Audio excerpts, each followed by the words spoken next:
welcome back to Consider This. I'm Melisa, Idris, with me Sharaad, Kuttan. Here's what we want you to consider tonight. Now, Italy's constitutional court has ruled that it is not always a crime to help someone in intolerable suffering commit suicide. So this ruling is extraordinary because it will allow for Italy's parliament to debate the matter and could pave the way for a change of law in this Catholic country.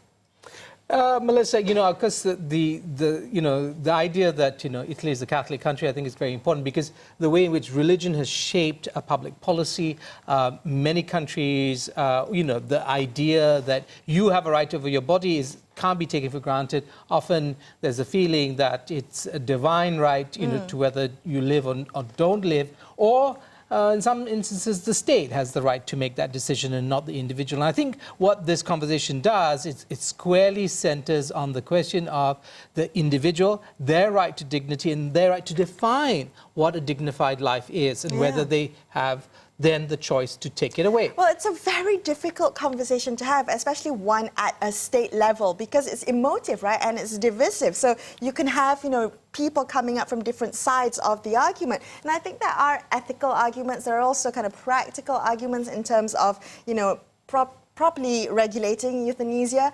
But there's also the cultural and religious argument. And I'm really wondering whether Malaysia as a society is actually, able to have this very difficult conversation, even though we may disagree with one another and it may not come to any fruition, but at least talking about it. Yeah, talking about it, I think for sure. I think what it will help us understand is our relationship to the state, our relationship to the body. But in this particular ruling, what you have is the consideration about the context, right? So what happens often is that somebody who wants to end their lives has to do it in isolation. They can't do it with their loved ones around them because of the danger that their loved ones will then be charged with a crime of assisting in a suicide, right? Which is illegal. They're dying alone. So they end up dying alone. So we compound their suffering by insisting that they die alone in the event that they have chosen, and they have the wherewithal to make those kinds of choices. Seems like a horrendous